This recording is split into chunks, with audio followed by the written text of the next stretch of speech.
Okay, so it's me again, Danny. And I figured, just a second, there we go, that I will do a review on the new movie, The Raven. Lead cast is John Cusack, who you would know from like 1408, Say Anything 2012, a ton of good movies. Lead female role is Alice Eve. She plays Emily, known for probably best for She's Out of My League or Men in Black 3. She was also in another good horror movie that just came out, I believe, last year called ATM with Josh Peck in it. Luke Evans is in this, plays Detective Fields from tons of good action movies. You know, The Immortals, Three Musketeers, Robin Hood. He's going to be in The Hobbit. And Brendan Gleeson, who, you know, Braveheart, Gangs in New York, Harry Potter, 28 Days Later.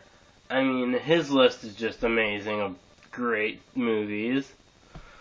The director is James McTeague, I believe is how it's said. And I was looking it up, and Rotten Tomatoes pretty much hated it. So if you follow the reviews of Rotten Tomatoes, you know, and agree with how they rate movies and review them, you might not like this. But to me, I absolutely love this movie. I thought it was, you know, well done. I thought John Cusack, I don't know why I said James, I thought that, you know, he had the look of Edgar Allan Poe, but obviously, to me, like, the voice obviously wasn't right, which was an issue with the movie I had. I don't really know how to explain it. It's just like, he has the look of how you'd picture Edgar Allan Poe, and like when you see pictures of him and you put them together, I see the resemblance that you could have. But when you hear John Cusack talk, and then you know, imagine what Poe's voice would be like, you know, to me at least, it was way off. I was like, you know. But anyway, this is about a series of murders that are happening, based off of Edgar Allan Poe's writings. You know, The Telltale Heart, The Pit and the Pendulum. Annabelle Lee is red. Parts of it is red in this movie. Obviously, parts of The Raven are red. And there are others, and that's part of the fun of this movie.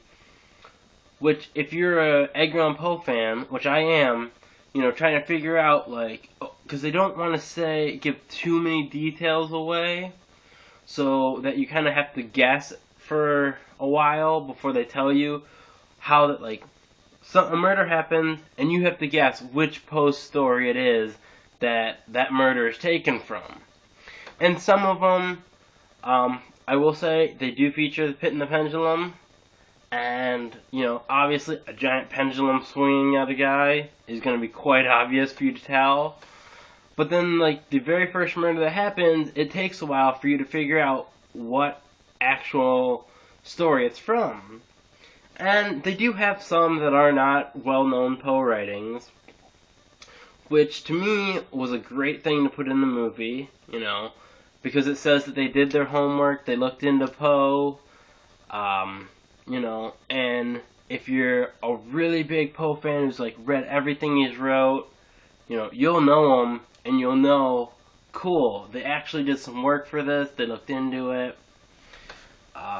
If you're like me, who's read more of just, like, his famous stuff, it's cool to hear of his new ones, and, you know, it makes you want to read some Poe stuff. But basically, it's like a series of murders that are going on, and they're all off of his poem. And then his beloved, Emily, who's played by Alice Eve, like I said, is kidnapped at a ball, basically like one of his stories.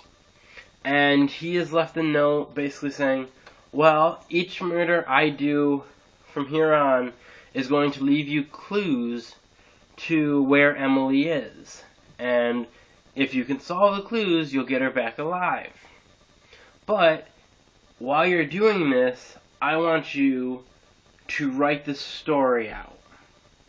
So basically, Poe now has to put himself in the story and write himself into this story to save his beloved.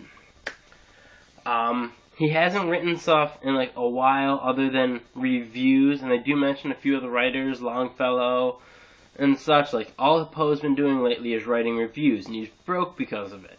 You know, it's like writer's block. He was famous from the stories, and then they just ended, you know. And this is about him having to write a new story that becomes a masterpiece. I will not tell you how it ends, because I very highly recommend this movie. So I don't want to give everything away like I would normally do on a review. But I will say the ending is really good. I didn't actually think the killer was who it was, which is good. Though, to be honest, I was kind of more excited about figuring out Poe's writings than figuring out who the killer was. But I'm going to guess some of my friends who I know, will probably figure out who the killer is really easy. But I think the setting and time era is, you know, portrayed really well. They do use some language to me that seems a lot, you know, of a different generation and different era that they wouldn't have been saying back then. And when you hear it, you're kind of, you know, iffy about it, but it's something that you can easily just get past because they just continue. So I really wouldn't linger on that. The settings are set up perfect. The writing, you know, Rotten Tomatoes said the writing is, you know, basically shit. And in a way, yeah, it's really cheaply done. It could have been better. But in my opinion, it all fits together, and they can, you know, they made starter A go all the way to Z. You know, they connected the dots without, you know, being like up A, B, F, G, N, C, you know, they put it all in a line and made it go. The movie flows pretty smooth. And, you know, I'm quite proud of this movie. I would highly suggest seeing it. It is just shy of 2 hours. I believe it's like an hour and 50 minutes, but it goes a lot faster than that, so you think it's shorter. And I gotta say, thumbs up for The Raven. Go watch it.